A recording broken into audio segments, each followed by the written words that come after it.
ഇന്നിപ്പോൾ സ്റ്റേഷൻ ജാമ്യത്തിൽ ഷൈൻ ടോം ചാക്കോയെ വിട്ടിട്ടുണ്ട്. നമുക്കറിയാം 10 കൊല്ലം മുമ്പ് പ്രമാദമായ കൊക്കൈൻ കേസിൽ അറസ്റ്റിലായ ആളാണ് ഷൈൻ. പക്ഷേ അത് ശിക്ഷയിലേക്ക് കൊണ്ടുപോകാൻ കഴിഞ്ഞില്ല അന്വേഷണത്തിൽ. ഇവിടെയും ഇപ്പോൾ ഷൈനെ സംബന്ധിച്ച് ഷൈൻ ലഹരി ഉപയോഗിച്ചതായി ഇതുവരെ തെളിയിക്കാൻ കഴിയുന്നു. ഉപോത്ബലകമായ കാര്യങ്ങളൊന്നും കണ്ടെത്തിയിട്ടില്ല. ഹോട്ടൽ റൂമിൽ നിന്ന് ലഹരിയുടെ എന്തെങ്കിലും കാര്യങ്ങൾ കണ്ടെത്തിയിട്ടില്ല. ഒപ്പം ഇനി രാസപരിശോധനാ ഫലം ഒക്കെ വന്ന് ഇപ്പം നഖത്തിൻ്റെയും മുടിയുടെയും ഒക്കെ സാമ്പിൾസ് അയച്ചിട്ടുണ്ട്. അതിൻ്റെയൊക്കെ പരിശോധനയ്ക്ക് ശേഷം ഒരു പക്ഷേ കുറച്ചുകൂടി കൺക്ലൂസീവായ കാര്യങ്ങളിലേക്ക് എത്തിയേക്കാമെങ്കിലും ഇതുവരെ ലഹരി ഉപയോഗത്തിന് തെളിവൊന്നുമില്ല. പക്ഷേ അയാൾ ലഹരി ഉപയോഗിക്കുന്ന ആളാണ്, ഡി അഡിക്ഷൻ സെന്ററിൽ ചികിത്സയിലുണ്ട്, അത് മൊഴിയിലുണ്ട് താൻ. എന്തുകൊണ്ടാണ് ഈ ലഹരി കേസുകൾ വിജയിപ്പിക്കാൻ കഴിയാതെ പോകുന്നത്? അഭിലാഷ്, അതിൽ പല കാരണങ്ങളുണ്ട്. ഒരു പ്രധാന കാരണം ഞാൻ പറയാം. ഈ NDPS ആക്ട് ആദ്യമായി വന്നത് 1985-ലാണ്. 85 നവംബർ 15 പ്രിസൈസ് ആ ഡേറ്റിനാണ് ഞങ്ങളൊക്കെ ഈ കരിയർ സ്റ്റാർട്ട് ചെയ്ത സമയമാണ്. അപ്പോഴന്ന് ഈ NDPS ആക്ട് ശരിക്ക് നോൺ ബെയിലബിൾ സെഷൻസ് കോർട്ട് ട്രയലാണ്. അതിൻ്റെ ഇടയിൽ വേറെ കോടതിയില്ല. അപ്പോൾ NDPS ആക്ടിൽ വിട്ടുപോയാൽ പിന്നെ വേറൊരു മാർഗമില്ല. നോൺ ബെയിലബിൾ ജാമ്യം കിട്ടുന്ന പ്രശ്നോദിക്കുന്നില്ല. പിന്നെ ഈ കോടതിയാണെങ്കിൽ ജില്ലാ കോടതി, ആ ജില്ലാ കോടതി കഴിഞ്ഞാൽ പിന്നെ ഹൈക്കോടതി അപ്പീൽ. അപ്പോൾ എല്ലാ വകുപ്പുകളും വളരെ സ്റ്റേണായ വകുപ്പുകളാണ്. അത് ഈവൻ സ്മോൾ ക്വാണ്ടിറ്റി. അത് കാലം കഴിഞ്ഞ് 2001 ആകുമ്പോൾ NDPS ആക്ട് ഡയല്യൂട്ട് ചെയ്ത്, ഞങ്ങൾ പറയുക ഡയലൂഷനാണ്, അതായത് എമെൻഡ് ചെയ്തു. ആ എമെൻമെൻറ്റ് ഫുൾ ഡയലൂഷനാണ്. അതിൽ ആണ് ഈ സ്മോൾ ക്വാണ്ടിറ്റി, പിന്നെ ബിഗ് ക്വാണ്ടിറ്റി, പിന്നെ കമേഴ്ഷ്യൽ ക്വാണ്ടിറ്റി, അങ്ങനെ ക്വാണ്ടിറ്റിയാണ് തരംതിരിച്ചു. അതായത് 900 ഗ്രാമുമായിട്ട് കഞ്ചാവ് പിടിച്ചാൽ അവൈലബിളാണ് സ്മോൾ ക്വാണ്ടിറ്റി. അപ്പോൾ അവിടെ നിന്നാണിത് ഞങ്ങളൊക്കെ പറയുന്നത് 2001 അമെൻമെൻറ്റ് വാസ് വെരി ഡേഞ്ചറസ് ആണ് സിസ്റ്റം.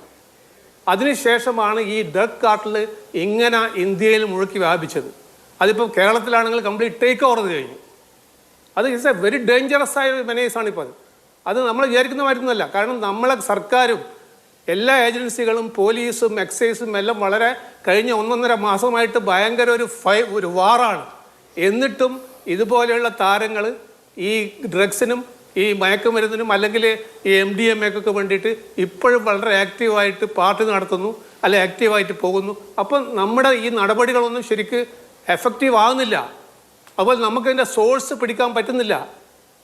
അപ്പം നമ്മളെ നാട്ടിൽ ഇപ്പോഴും ഈ ഡ്രഗ് എന്നുള്ള സാധനം ഒരു നോർമലൈസ് ആയിപ്പോയിരിക്കുകയാണ്. ഇപ്പം ചെറിയ ചെറിയ മദ്യപാനം, കള്ളു കുടിക്കുന്നൊക്കെ പണ്ടൊക്കെ ഉണ്ടല്ലോ, അതുമാതിരി മദ്യപാനം മാതിരി ഇപ്പോഴത് നോർമലൈസ് ചെയ്തിരിക്കുകയാണ്. അതിന് ഒരു പ്രധാന കാരണം ഈ സിനിമ തന്നെയാണ്. നമ്മുടെ സിനിമാ ഫീൽഡ് നമ്മുടെ ജനങ്ങൾക്ക് അല്ലെങ്കിൽ സാധാരണക്കാർക്ക്, ചെറുപ്പക്കാർക്ക് ഇവരൊക്കെ വളരെ ഒരു മായാ ലോകമാണ്. അവിടെ ഇപ്പോഴും നായകന്മാരല്ല, ഈവൻ ലീഡിങ് നായകന്മാരൊക്കെ ഡ്രഗ് ഉപയോഗിക്കുകയാണ് സിനിമയിൽ.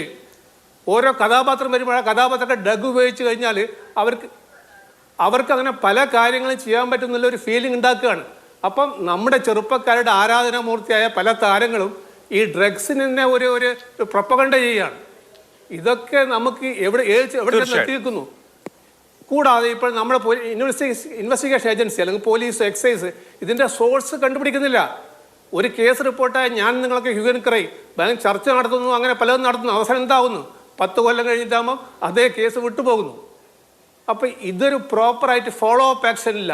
ഇൻവെസ്റ്റിഗേറ്റിംഗ് ഏജൻസിൻ്റെ ഭാഗത്തു നിന്നാലും അല്ലെങ്കിൽ സർക്കാരിൻ്റെ ഭാഗത്തു നിന്നാലും എവിടെ ഒരു ഫോളോ അപ്പ് ആക്ഷൻ കാണുന്നില്ല. വേറെ ഇപ്പം നമ്മുടെ ഈ പ്രത്യേക താരത്തിൻ്റെ കാര്യം തന്നെ പറയാം. 10 വർഷം മുമ്പേ അയാളെ പിടിച്ച കേസ് വളരെ വളരെ ഡേഞ്ചറസ് ആയ സംഭവമാണ്, കേസാണത്, കൊക്കൈൻ. ആ കൊക്കൈൻ കേസ് 10 വർഷം കഴിഞ്ഞിട്ട് അത് എക്വിറ്റിലായിരിക്കുകയാണ്. അപ്പോഴും പറയും നമ്മൾ തമ്മിൽ കുറ്റപ്പെടുത്തും. അത് LDF കാലത്തല്ല, UDF കാലത്തായിരുന്നു. വിട്ടുപോയത് LDF കാലത്താണ്. അതല്ല, എന്തുകൊണ്ട് വിട്ടുപോയി? കാരണം അന്നത്തെ പോലീസ് ഇന്നത്തെ പോലീസ് കേരള പോലീസ് തന്നെയാണ്. അപ്പോൾ അതിനായി ഉത്തരവാദപ്പെട്ട ഉദ്യോഗസ്ഥന്മാരെ നടപടി എടുക്കുക, അതിന് അപ്പീൽ പോവുക, അത് പ്രോപ്പറായിട്ട് ഇനിയങ്ങ് റെക്ടിഫൈ ചെയ്യാൻ ശ്രമിക്കുക. അതൊന്നും നമ്മൾ ചെയ്യുന്നില്ല. ഇതൊക്കെയാണ് ഇപ്പൊ പ്രധാന കാരണം.